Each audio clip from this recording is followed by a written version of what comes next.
On today's action-packed Raw, Mushy needs an operation on her infected arm. How will her baby Popper cope? This baby waterbuck is just 3 hours old. I meet the park's newest new arrival. And a boa constrictor gets to grips with our Raw Ranger. Really scary.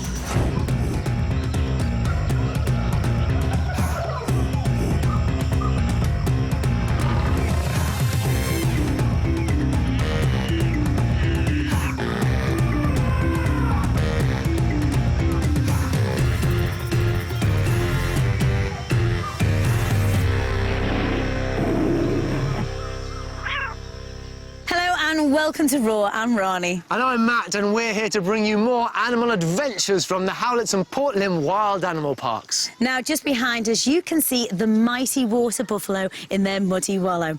And as they can weigh up to a ton, that's like 1,000 kilograms, it makes them the heaviest of all the bovine species. Yeah, you'd think at that weight they would just sink out there, but as their name suggests, they love nothing more than a dip on a hot, sunny day. Hey, and the muddy water is also very good for their skin. Well, we're going to leave them to it because we've got an animal-packed show for you today, so we'd better get on with it.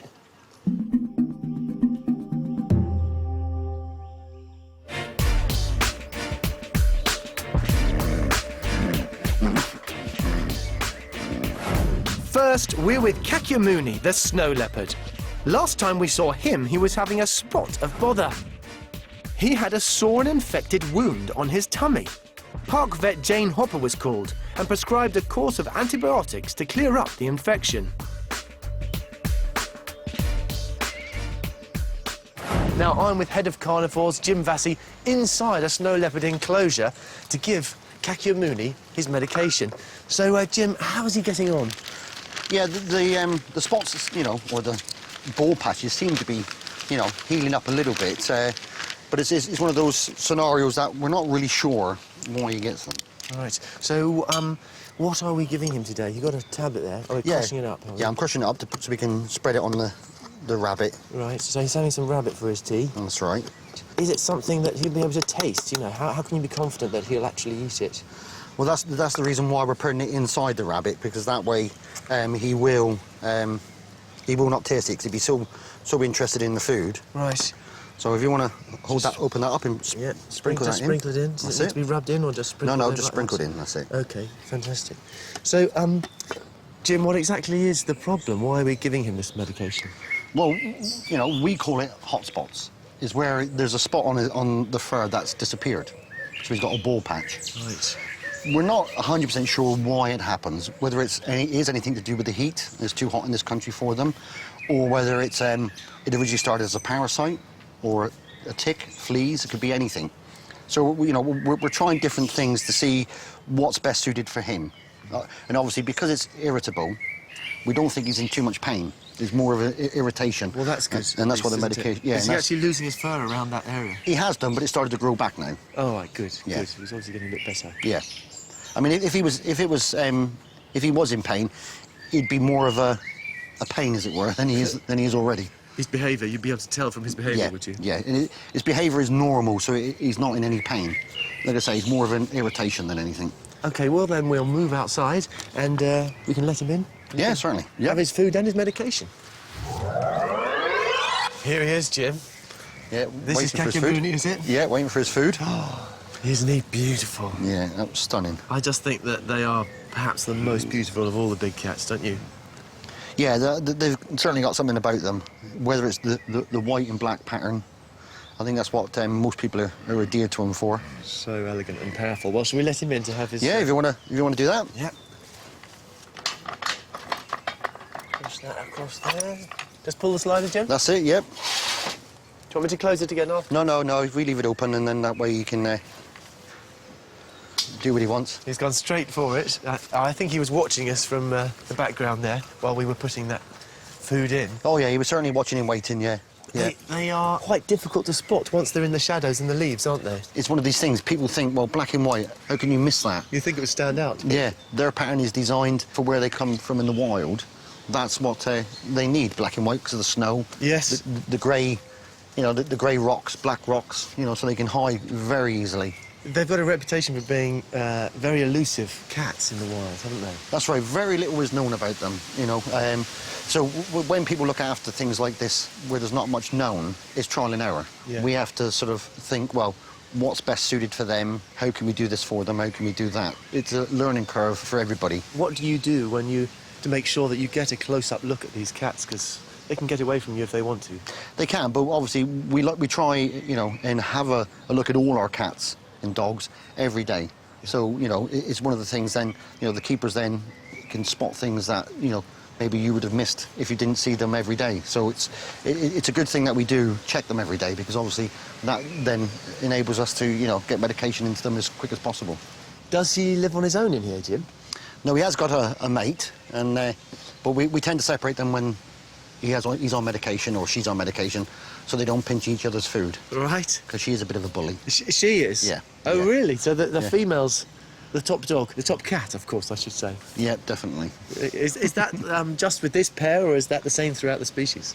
No, with most cats. Is it? Yeah. So the ladies Yeah. are the bosses? Yeah, purely because when they've got kittens or cubs or yeah. whatever, they need to be aggressive to keep the males away. So Yes. that's the reason why. Yeah.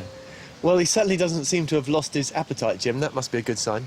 Oh, it's always a good sign, because, you know, if they lose their appetite, then there's a bigger problem. Yes, yeah. Well, let's hope those hot spots don't come back. Yeah, fingers crossed. Thanks for your help. That's a pleasure.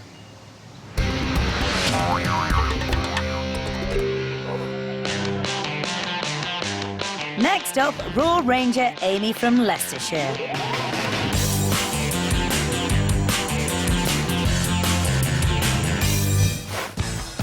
Amy's challenge last week was to feed 2 hungry lions, and she can't wait to find out about her Rural Ranger task for today. Amy, today you are a snake keeper. Your job is to handle the slippery snakes. It'll be cool to touch their scaly skin, and it'll be really cool to see them as well. I think I might be handling about middle-sized snake, not big ones. You're wrong there, Amy. You're meeting a beauty snake. It comes from Taiwan and is one of the longest snakes in the world. So off to the Discovery Zone to meet Keeper Rich Barnes. And of course, the snakes. How you doing?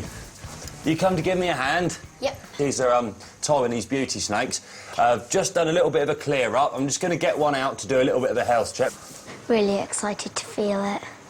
This is Dave. He's one of our beauty snakes, and basically what I'm going to do is just check him, make sure all his scales are okay, and make sure he's just generally in good health. What I also like to do as well when we've got them out, if I can, is just to try and open his mouth a bit, just to see what colour the mouth is inside. Okay. That's a pretty good colour. That's pretty normal, nice and pink. Do you want to let him come on to you? There you go. He's a bit lively, but he's all right. That's a good sign for us. It means that he's nice and healthy when he's moving around, and he's got plenty of sort of tongue flicking going on. It feels all like kind of slimy and smooth at the same time. I would expect it to be more like a bit more rough and scaly, but it's actually really quite smooth. Unlike us, they can't sweat when they're hot, and they can't shiver when they're cold, and they're unable to secrete any liquid through their skin, so they can't actually feel slimy, even though loads and loads of people think that they do. How long do these beauty snakes go up to? He's about, probably, I don't know, 8 feet at the moment, so he's not got too much growing left to do. 8 feet? That's twice as long as Amy. You wouldn't want him too much bigger than this, though, would you? He's a little bit of a handful. Really cool. Do you like snakes, then? Yeah. Yeah. He's totally friendly. He's never really bitten anybody. Never really bitten anybody. Those teeth can tear open a tin. It's just as well Dave's such a sociable snake. Skin's amazing. Yeah, it is, yeah. I've actually had one shed its skin, and I'm going to see if you can guess what snake it's come from. The skin-shedding snake is sleeping soundly in here, but what is it? You reckon you can guess what this big bit of skin might have come from? Don't think it was anything very small, was it? Was it from a boa constrictor? Oh, very good. Boa constrictors live in South America and the Caribbean and grow to around 16 feet long. Say hello to Babs the boa. Well, that bit of skin isn't actually from Babs, because she's still quite dark, as you can see. She's about to shed her skin pretty soon. What I'll do, can I pop her around your neck? It might be the best way for you to hold her, and then we can just have a little look at her. She's 100% safe. She's giving you a little bit of a kiss there. A smacker from a snake? What next? Right, and try and go down your jumper. And the reason I've asked you to kind of hold her like that is just because she's quite heavy. Yeah. She feels quite heavy, doesn't she?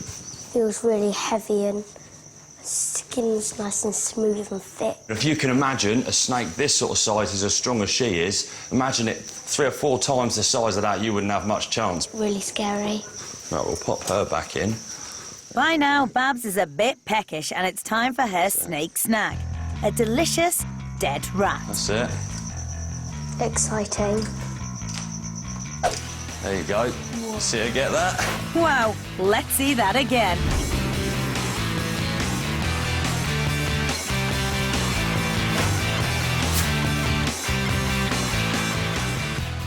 It's amazing. What they do, because they're constrictors, they grab hold of it, and before it has a chance to get away, they quickly coil around it. And then what she would normally do, if this was breathing, is she'd wait till it breathed out, and then she'd tighten up so it couldn't take another breath in, so it was unable to carry on breathing. It's just what they do to sort of take them down. Amy's seen some amazing things today, but what were the best bits?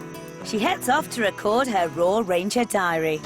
First, I held the Taiwan beauty snake, which was really fun because it was all smooth and it was really good to hold it and it was really lively. No, really, really good. It's good to see just sort of the enthusiastic, kind of positive, nice look at snakes rather than going, oh, I don't want to hold a snake and all that sort of business, so it's good. When Rich put the boa constrictor around my neck, it was really heavy and it felt really like all coily over my skin. If she sticks to it, hopefully, when she grows up, she could be another sort of animal person in the making, so, yeah, very good. It was really fascinating to watch it, suddenly look at it and then catch its prey really quickly. I even got, well, Rich gave me a bit of boa constrictor skin, and here it is.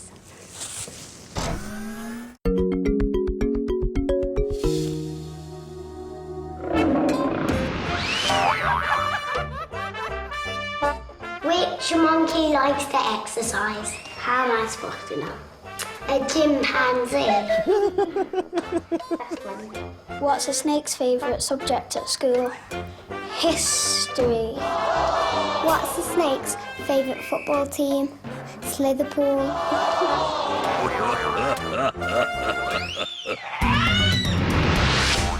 It's time to find out what the keepers really think of their animals. And today we've asked them a very easy question. Which animal has the best ears? Who's got the best ears? Best ears is that's got to be the kudu. Got great ears, massive. Best ears would be the kudu. They're huge and they look like giant wing nuts.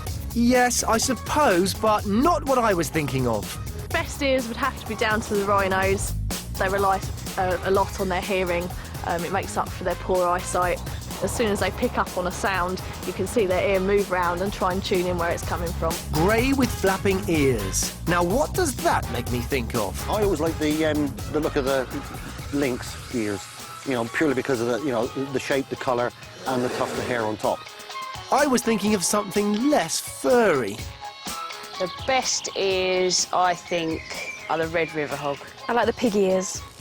They're funny. They're really long and pointy and little tufts on the end. They're like... Sweet, but not very big. Can anyone think of anything else with better ears? Elephant? Best ears would be the elephants. It's got to be the elephants. Elephants. The elephants' ears. At last, elephants. But why? I think they're the biggest and the cutest. It's purely through the size. You're not going to get bigger or better ears than that, really. Multi-purpose, so they're good to lose heat. When they get really hot, they can pump blood into the ears and that'll help cool them down. They use them to threat display as well. They stick them out when they're feeling agitated or angry. They seem to be able to just look incredibly cool with something that we would take the mickey out of if it happened to be on a human being. So the keepers are clapping for the fabulous flapping of the elephant's ears.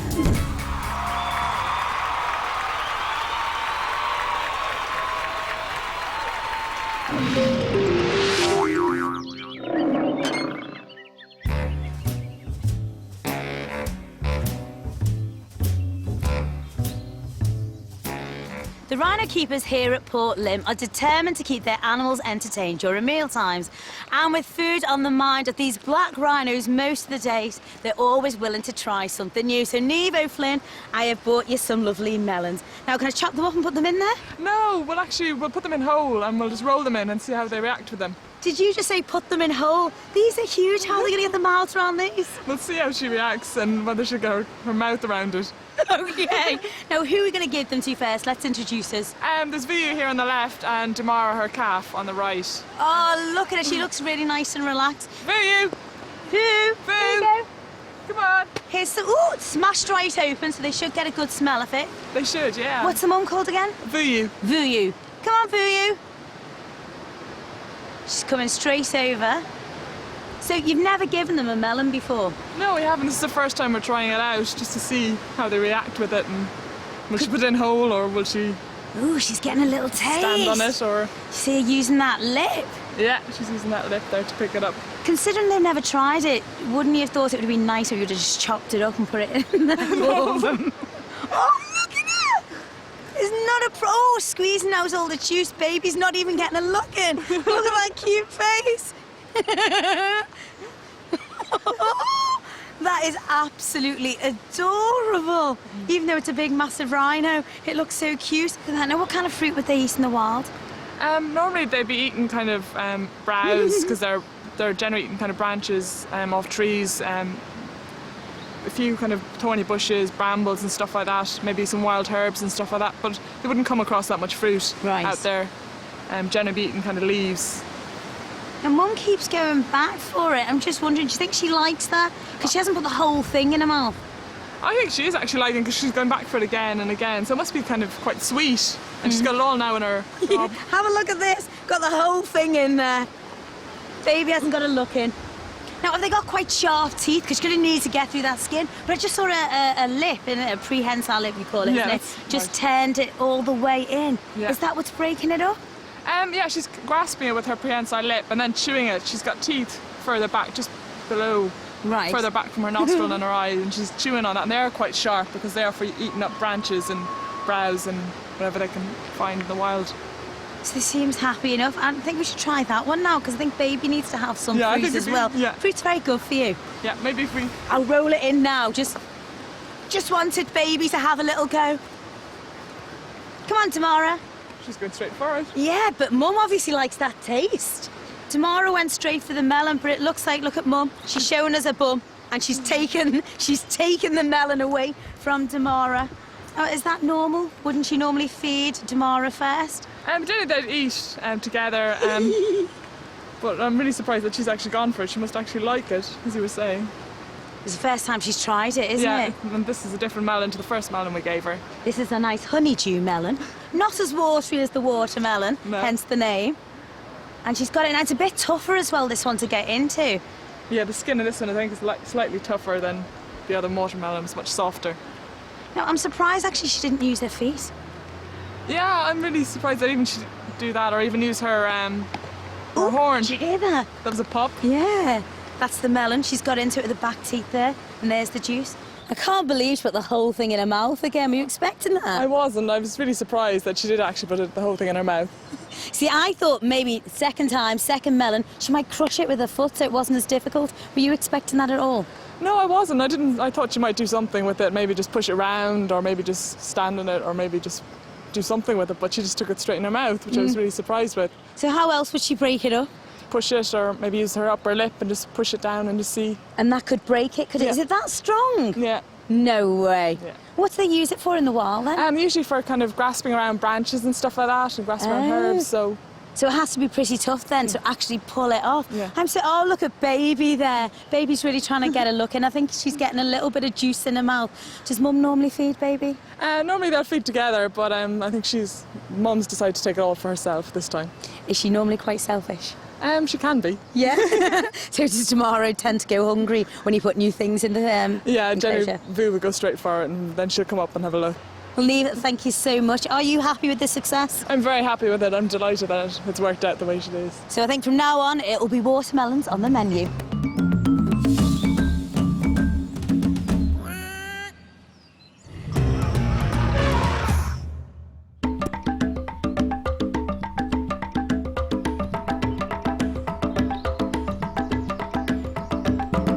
It's time for another Ask the Keeper, and today we're going to test small cat keeper Rich Langston on his knowledge of the red panda. Over to you, Rich. Holly. Do they have predators in the wild? They don't have many predators. The main one that would hunt them down is the snow leopard, and they're quite a big cat, so you can imagine it's a nice meal for them. Oh, that sounds horrible. I certainly wouldn't go up against a snow leopard. Yeah. Right, who wants to go next? Theo. What country do they originally come from? Red pandas can be found in Southeast Asia, Nepal, Burma, Himalayas and Western China. Quite a widespread area. They've got a nice habitat, they've got, yeah. But they're very rare, I understand. Is that right? They are rare, yeah. About 2,500 adults left in the wild, they think. Goodness, that's nothing There's really, not is a it? lot. So we're lucky to see them. Yes. Emma. Are they related to the giant panda? No, they're not, no. They were actually discovered over 40 years before the giant panda, so these are the original panda. Elizabeth. Why are they called the red pandas? Well, as you can see, their coat is red, and the main reason they've got this red coat and white face is in the trees where they come from in the wild, the fir trees they live in, and that has red moss, which blends in perfectly with these coats, and it also has white lichens on, which goes with the face, so perfect disguise in the trees they'd come from. Rich, some brilliant answers. Thank you very much. Has anyone else got some more questions? Well, in that case, we'll be back later to try and bamboozle Rich with some more questions in Ask the Keeper.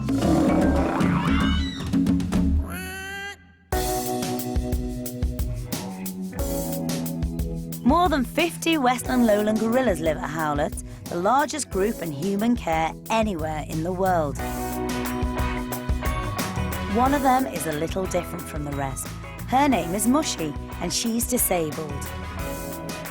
15 years ago, Mushy's right hand was bitten during a scrap with her mate, the giant silverback Kijo.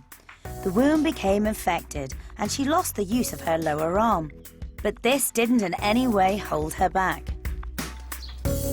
Over the years, Mushy has had 8 babies. She's a gorilla grand to 13 and a great-grand too.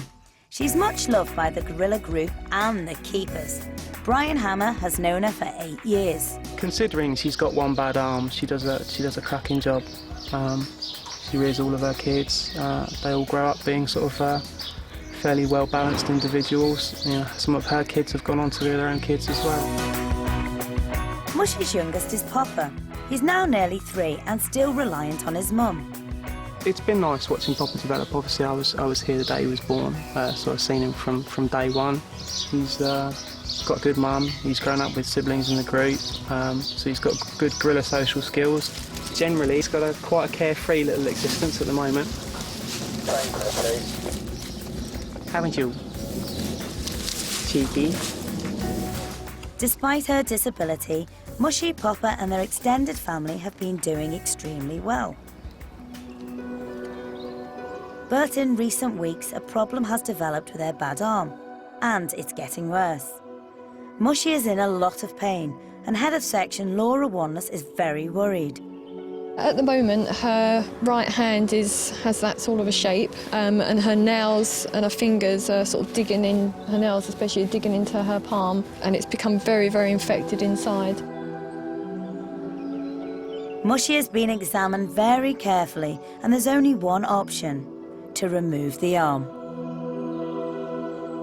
It's a drastic step, but one that has to be taken if Mushy's to be pain-free and live happily with baby Popper. It certainly hasn't been an easy decision, but it's definitely the kindest thing to do.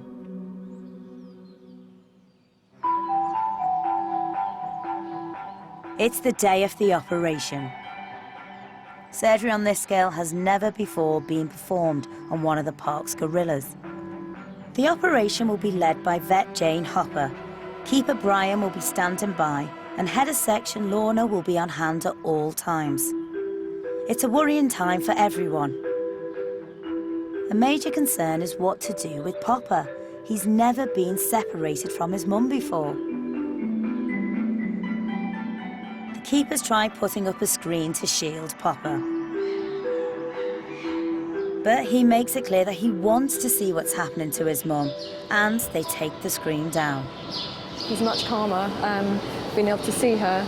So he's a bit unhappy, obviously, but he's okay. X-ray photos confirm that the damage to Mushy's arm is extremely serious. Removing the arm is a last resort, but has to be done if she's to be put out of pain. No one can explain to Popper what's going on, but he's fascinated. He's basically watching the operation, which we didn't think was going to be ideal, but he's much calmer. So as long as he can see her, he seems quite fine, and as long as somebody's sitting there with him. So I'm just sitting there with him at the moment, keeping him calm. It's a highly complex operation, and the team will be here for hours. We'll be back later.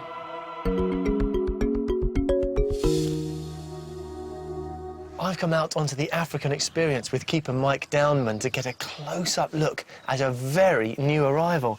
Mike, first of all, what have we got over here? What we've got here is a baby waterbuck, approximately 3 hours old, perhaps. Wow, what a stroke of luck that we spotted it so soon. We were able to get out here. For 3 hours old, it looks very sturdy. Yeah, it's been up on its feet a few times. It's still a bit wobbly, but it's looking pretty strong at the moment, and I'm fairly happy with what I've seen so far. Excellent. How many of these waterbuck have you had born on the park? We've had several over the years, and every addition is always a welcome addition to the group, and we just need to find out what sex it is now. Right. And how will you do that? Believe it or not, one of the best ways is to wait for it to have a pee. Oh, really? Mm-hmm. See exactly where it comes out? See where it comes out from, and then we can work out if it's a boy or a girl. And how's Mum getting on? She's acting in exactly the way I would have expected. She's slightly defensive towards it because it's quite a new young baby. It's a bit vulnerable, but she's gone away at the moment from it, which is perfectly natural behaviour. By going away from where the baby is, it's drawing attention of any predators away from this particular spot. Right. So they're not going to realise there's a helpless young thing there. Right, and that's the kind of behaviour that you'd see in the wild. It's Absolutely, not just yeah. because It's not just with waterbuck, it's with a lot of other hoofed stock animals as well. And the youngster will just lie down and keep absolutely still and quiet for a while. Mum will come back if there's any danger has passed, start calling to the youngster, who will call back to her, and then they can get reunited again. It is incredibly cute, isn't it? It's cute on legs. Absolutely. Those big ears already up and seem very alert. Everything is quite new to it, and is probably a little bit perplexed by what's going on, but it's good to see that it's listening, so we know that it hasn't got any problems at all in that department. So what's the next step? How long until this little baby leaves its little hedge here and joins the rest of the herd? Not too long. What will probably happen is Mum will take it to different parts every day. So we're going to have a bit of a hunt every morning to look for it, to make sure it's still all right. Yes. By the time it's maybe a month, 6 weeks old, it should be fairly visible all the time, following the rest of the group about. But until then, it's going to be a bit of a needle in a haystack thing for us. Right. Well, can't wait to come back and see it when it's a little bit older, a little bit stronger, and up and about on its feet. But it's been an absolute treat, Mike. Thank you very much. You're welcome.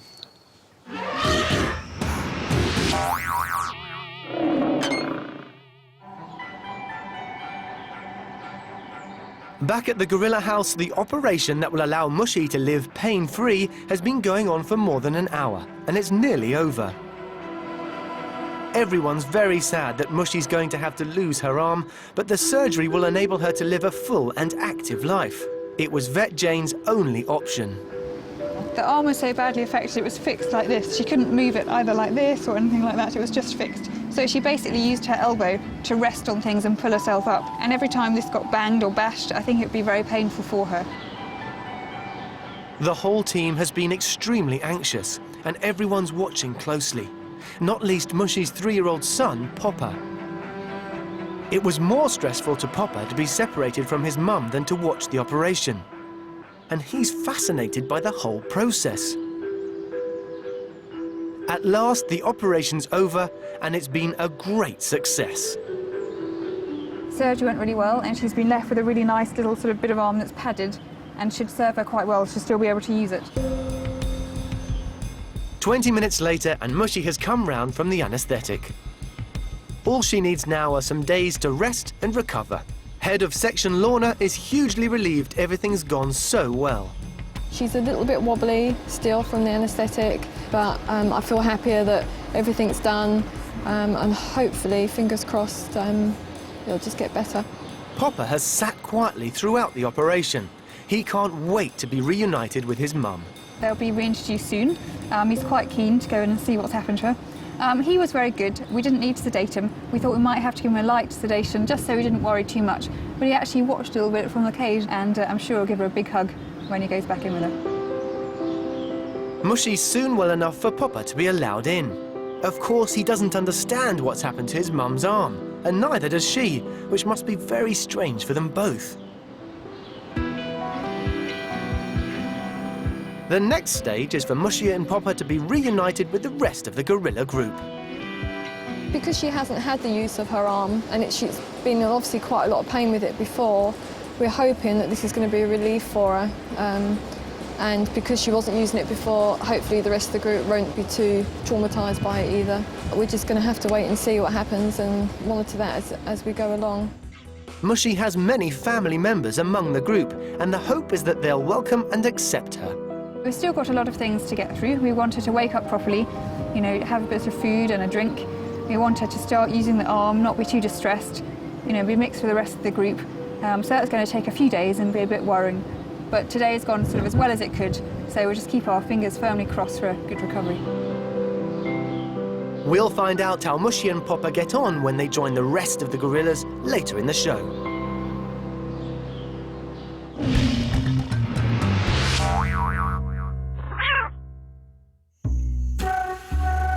Earlier we saw Keeper Rich Barnes with some pretty scary snakes.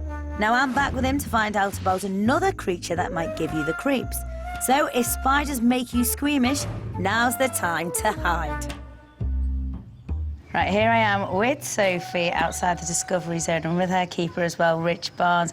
Rich, thank you so much for letting me hold her. That's okay. She's a great little creature. Now, what have I got in my hand so everyone at home knows? OK, well, this is Sophie, a Mexican red-kneed tarantula, and she's one of the New World tarantulas. She comes from sort of South America or Central America, and they are found throughout the world, some in Africa, sort of the baboon spiders and stuff, and then right through sort of Asia, through India, the ornamental spiders, right through to sort of the Thailand blacks, and then straight down through to Australia as well. But you've promised me that Sophie here, as a red-kneed tarantula, is very safe to have as a pet, and it's not dangerous, is it, for me to hold her? No, not in the slightest. She's very docile, very mild-mannered. She's never tried to bite or anything like that, so, yeah, she's absolutely fine. Sophie here is completely covered in loads of little hairs. I mean, do these have a practical use at all?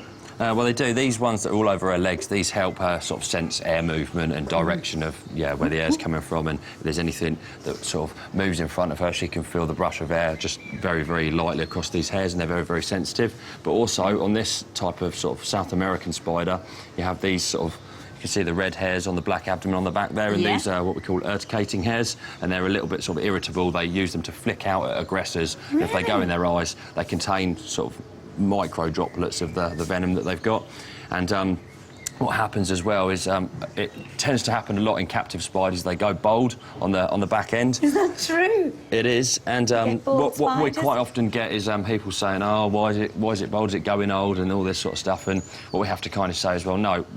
What's actually happening is it's just losing some of the sort of the skin coverage, and then when it molts. And it molt a skin just like this one here. That is what a spider molts. Yep, they'll completely change their skin. You can see it's got the 8 legs and stuff on the same. It's got the big fangs at the front there, just the same. It's like a whole new spider. It is, and quite often as well, people think that we've got dead spiders in the tank because what they do is they kind of go onto their backs and they sit with their legs in the air, and then they kind of just slide out of the old skin and they come out of it where the abdomen is, just kind of there.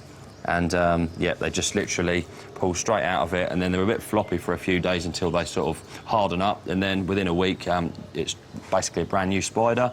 The bald patch is filled in, they've got all the hairs back, and as you can see, although this one did lose a few hairs on the back, she's back to sort of perfect state now. And how often would they do this? They'll do it roughly once a year, once they reach adult size. Yeah, females will do it every year until they sort of die, so that could be for like 20 odd years or so. Well, Richard, I'm going to pass you Sophie back over because I think she wants to come back to Daddy. Yep. There you go, Sophie. But one asks nothing. Why do they actually molt? OK, well, it's just the same as why a snake sort of sheds its skin, or why we have flakes of skin coming off us in sort of skin dust all the time. It's just literally to grow. If they didn't do this, they'd basically, the skin would get so tight that it would just, basically, it wouldn't do them any good. They have to shed the old skin so they can grow. So there's a practical reason for it. Exactly. Well, Richard, thank you so much. I think you and Sophie have been absolutely ace today. And you guys, take a look what's still to come on today's Raw. Look at it go. Running with the pack, we join a family of wild dogs on a hunting party. Making a splash. A Raw favourite proves not all cats hate water. And Piglet's progress, how the African red river hog little uns are shaping up.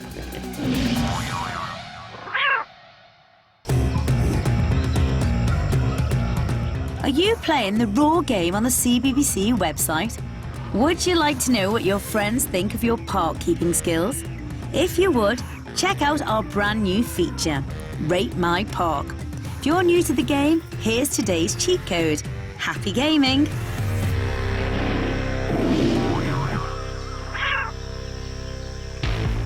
We've been following the story of Port Lim's family of African hunting dogs, and their lives are always action-packed.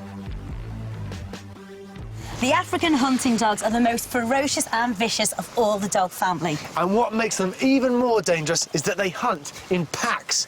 Now, we've come out to meet keepers Chris Hales and Sarah Wills to do a little experiment to see how the pack works. Hey, guys. Hey, no, I'm looking round. Are they really good at camouflage themselves? Because I can't see any dogs anywhere. Well, we've actually shut the dogs in the shut-off, so we can come in here and do this quite safely, so you don't have to worry. I'm quite relieved to hear that. They're pretty dangerous, aren't they? So, you've got all sorts of props here, but what is this? Sarah's made us a lovely horse here. Oh, pass the blame on Sarah. Don't be ashamed if you made it, Chris. It was all Sarah's handiwork. It was brilliant. So what's the plan with this then? Well, what we're going to do is actually put some more straw in it. You can see we've got some straw in a bucket here, and actually put some food inside it as well. Tie it up at the ends, and so that when the pack come out, they've then got to come and basically, like they would in the wild, tear into it to get to the good bits. OK, good idea. Well, Sarah's only done half a job. Can we help you finish this off? We most certainly can. Maybe if you guys then head up to the top there, just check on the dogs, see how they're doing, and we'll get this ready then. Will do. See you later. Right, then. Just got to stuff the legs then. Yeah. Tell you what, I'll use the straw. Yeah, I thought you might do. Here we go. Not being messy or anything. OK, so tell me again, what's the whole point of doing this?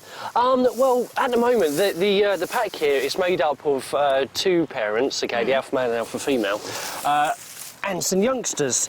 Now, of course, the parents have got to teach the youngsters how to hunt, yeah, right, and how to get into the food.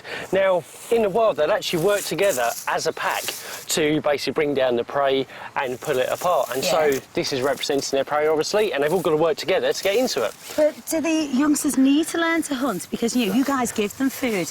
We do give them food, but yeah, all of the animals here, they need to hunt. Maybe one day they might have the chance to get released back into the wild, so they've got to keep them instincts. They've got to know how to do it. Now, how's that? Have we got enough stuff in there? That's lovely. If we just tie it up at the ends here, just make it a little bit harder for them.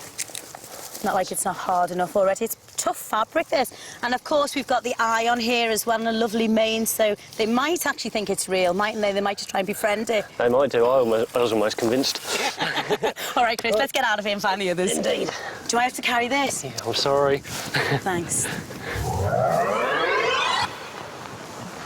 Well, Sarah, here's the pack then.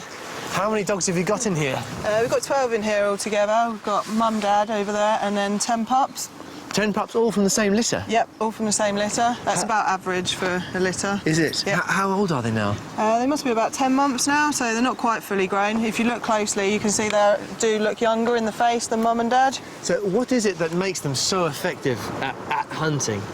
Hunting dogs are so effective at hunting because they hunt in packs. Yeah. And their lead, mum and dad, they'd be like the dominant female. They'd usually go out front, pick one of their preys, maybe ill one lagging behind, Right. and corner him off, and then they'd all just charge at him and, yeah, just chase for miles until they get him. Gosh. They actually look very, very cute to me. It's hard to imagine that they're going to be so dangerous. How do you think they're going to react when we let them out? I think they're all going to dive in. I think they'll love it and they'll rip it to pieces and really enjoy it. Really well. I can't wait to see what happens. So join us later in the show when we'll be opening the gates, letting the dogs out, and we'll find out just how they react.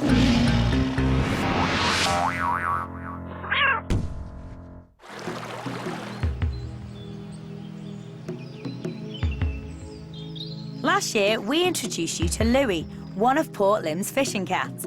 He's one of our favourites and one of Keeper Neville Buck's favourites. So, here he is again.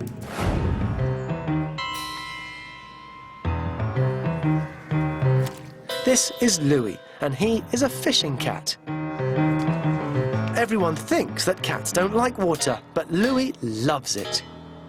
Fishing cats are found in Southeast Asia, where they live near rivers or marshlands. They are one of the best swimmers in the cat world and will dive right under the water to catch their favourite meal, fish. Keeper Neville Buck counts this little fisherman as one of his best friends. He's coming up for 10 years old now. They're not all normally as friendly as Louis. He's just exceptionally friendly because... hang on, son, hang on. Wait a minute. Because he was hand-raised.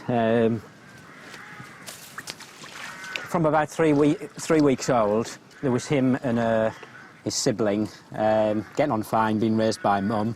And from the age of 3 weeks, his sibling was actually killed by the mum. So just as a precaution, we took Louis out and hand-raised him at home.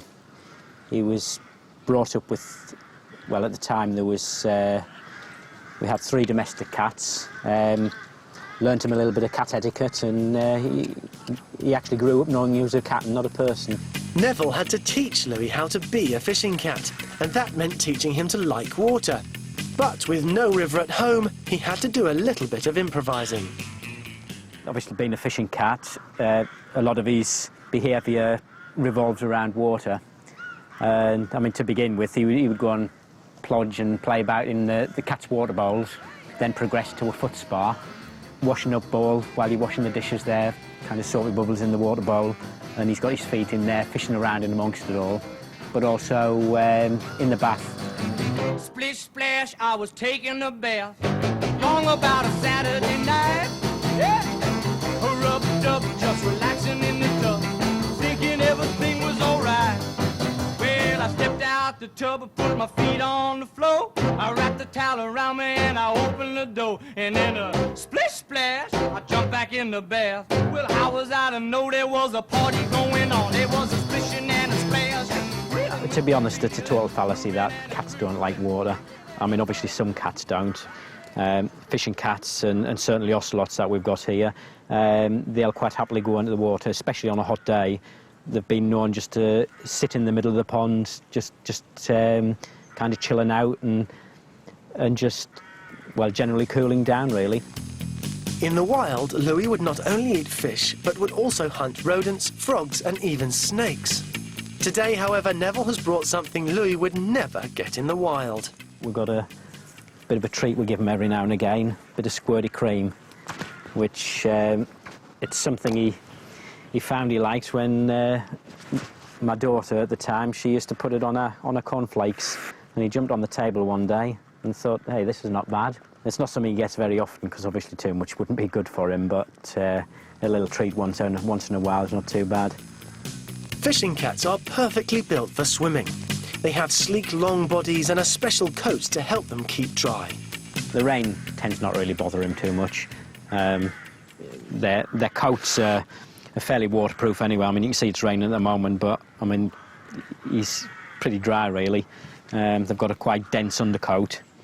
And, I mean, even if he goes into the water and comes out, he's a bit like a dog. You can give a shake and there's not really any wet on him.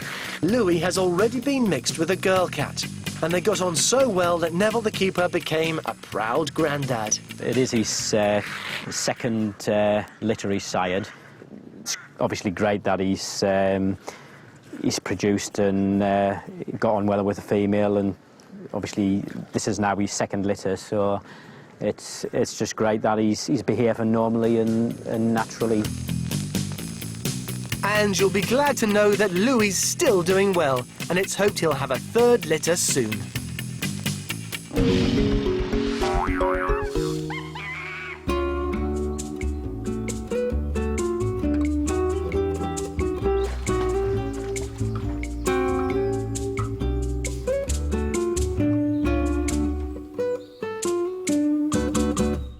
Earlier in the show, you saw us inside the hunting dog enclosure where we were preparing an experiment that we hope will show us how the dogs hunt in packs. What we actually did was I helped Chris stuff a Hessian horse filled with straw and meat. That's right, isn't it? It's all stuffed. It looks very nice. It's got a mane and everything. And what is the next thing that's going to happen? OK, what we're going to do now is, well, Matt, you've left Sarah up the top there with the dogs, haven't you?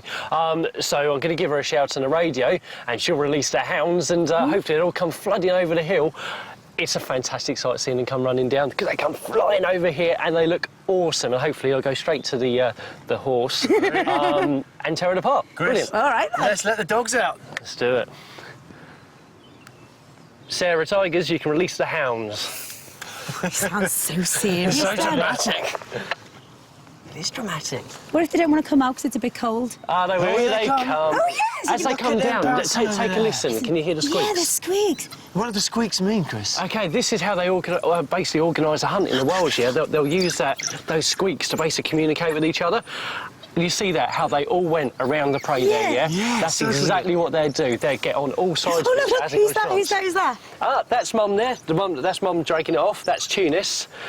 And Mzungu's the one that's closest to us on this side. Is that Dad? It is Dad, indeed, yeah. It's amazing how they came straight down to it. Is that... They pulled their head off. Well done. Yeah, OK. Well to the hunting dogs. Yeah, fantastic. They haven't actually got into the meat yet, but they're just really, really curious of what's in it, aren't they? When they're hunting in the wild, Chris, would they go... I mean, we see the heads come off, but would they go for a particular part of the animal first? What they'll do is they'll... as they start attacking the prey, they'll actually they'll wound it really, really horribly and actually start eating it quite often while it's still alive. It'll actually die from its injuries. Yeah, it's really nasty. Thanks for that. Yeah, that's OK. You know, in the wild, would the pups get involved with the hunt as well, or is it just down to Mum and Dad and the elders? It's down to basically the adults, but the youngsters, they will start trying to join in on the hunt from about 6 months old, but they're not very good. Yeah. But that's them learning. They're sort of following the parents around, or sort of the adults around, and seeing how a hunt takes place. And when they get to about a year old, they actually start being properly involved in it and really help take down the animal.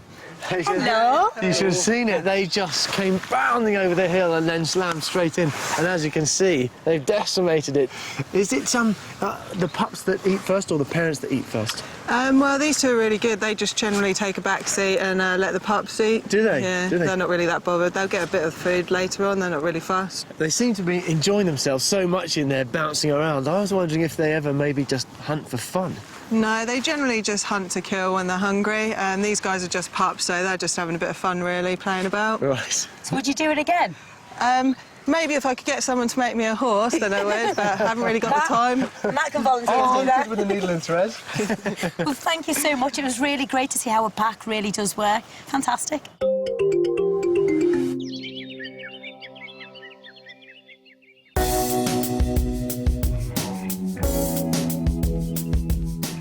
It's now a week since Mushy's operation, and she and Papa have been back with the group for a couple of days. Head of Gorilla Section, Lorna Wanless, has been keeping a close watch on how things are going. When we put her back with the group, we were a little concerned with how the others were going to react to her. Bear in mind that she looks very different, and she smelt obviously different from the operation. And they were absolutely fine. One of the females, Funa, was a bit curious, came over to her, sniffed her arm, and then wandered off, and that was that. Hierarchy is very important in gorilla society, and it had been difficult to know how the loss of her arm would affect her standing in the group. But Mushy is a survivor. She's never been held back by having a disability and is a favourite among both gorillas and keepers.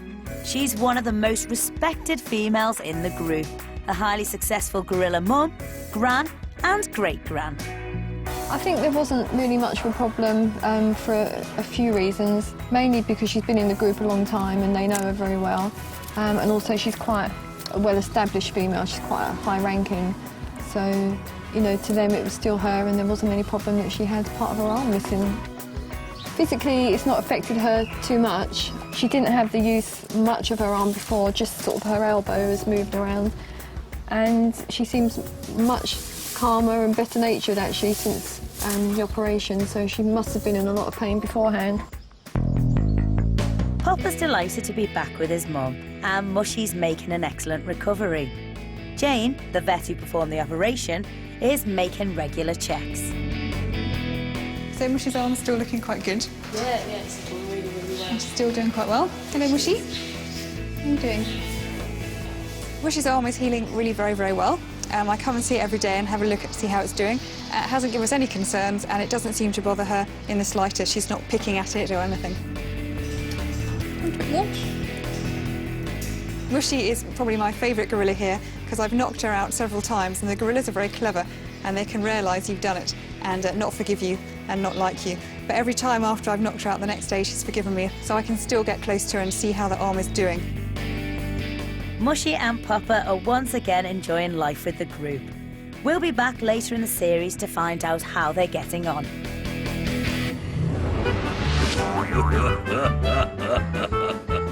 What do you call a rich rabbit? A million hay. Knock, knock. Who's there? Cow go. Cow go who? No, cows go moo. What do you get if you catch a hedgehog with a giraffe? I don't know. A 10-foot brush.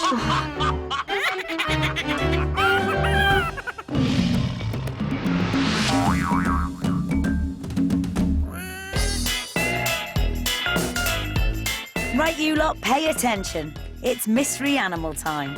Can you guess what animal Mel Frampton from Primates is talking about? Here are the clues. This animal moves through the forest by swinging from branch to branch.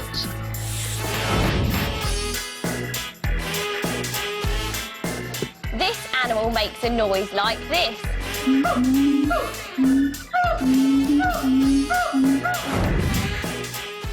The arms of this animal are much longer than its legs.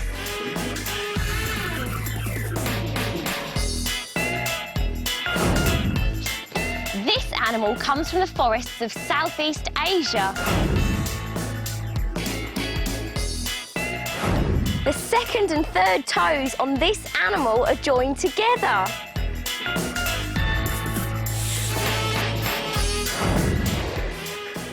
When singing, the male of this animal can inflate his throat till it becomes as big as his head.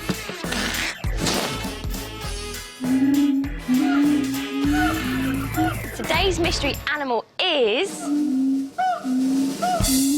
the Siamang gibbon.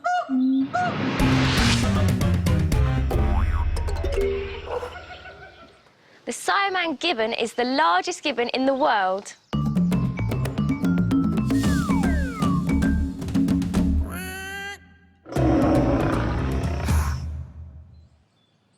The gang and I are back with Rich Langston to ask the keeper some more questions about the rare and beautiful red panda. So are you ready for this, Rich? I think so. I know we've got some clever questions for you this time, so who'd like to go first? Chloe. Do they have sharp claws? They do. They have very sharp claws. You can just about see lyes here. And basically, they need the sharp claws because in the wild, they live really high up in trees, over 100 foot. So to climb up and down the trees quickly, if they didn't not many branches on them, they need the claws to grip into the bark. Elizabeth. What does it feel like to be the keeper of animals that are going to be extinct? Yeah, it's quite nice, but hopefully we stop them going extinct. Who else has got a question? Theo. Are they good at climbing trees? They're very good at climbing trees. In the wild, they'd only ever come down to get a bit of grub from the floor. They'd spend the majority of their time up a tree, so they have to be very good at climbing up and down thick trees, little trees, big branches, thin branches. They're very good at climbing trees. Do they bite? No, they're pretty good. I mean, The only time they've ever been a little bit aggressive towards us is every so often we have to catch them in nets to give them an examination or sedate them or anything like that, and then they come out a bit snappy and a bit feisty, but generally, as you can see, the ones we got, we're quite lucky. They're quite friendly and, yeah, happy enough to have us around. Well, Rich, unlike the pandas, you're certainly not red-faced. Brilliant answer to every question. Thank you very much. And, gang, I guess we're just going to have to work harder next time. We'll be back with some more Ask the Keeper on the next Roar.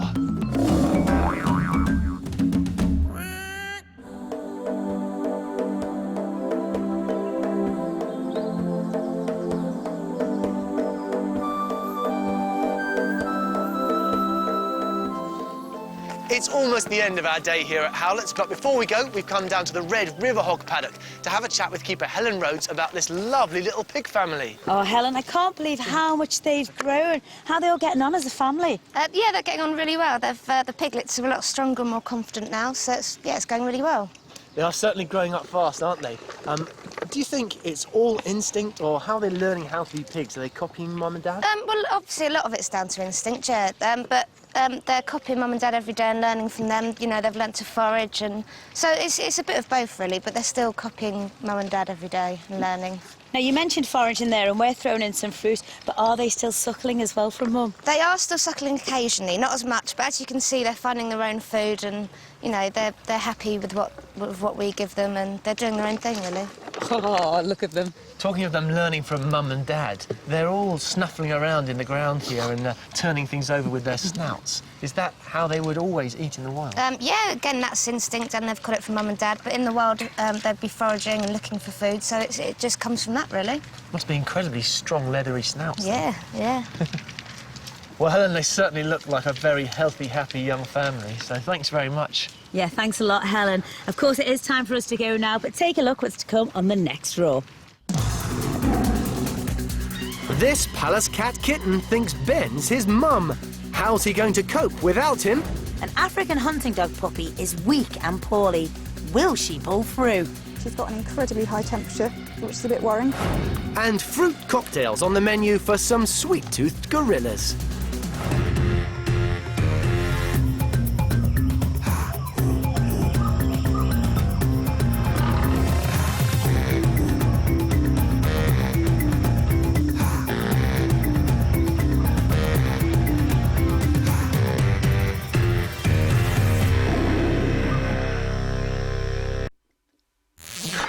Hello and good morning to you. A fine way to start your day watching CBBC on BBC Two, even if I say so myself.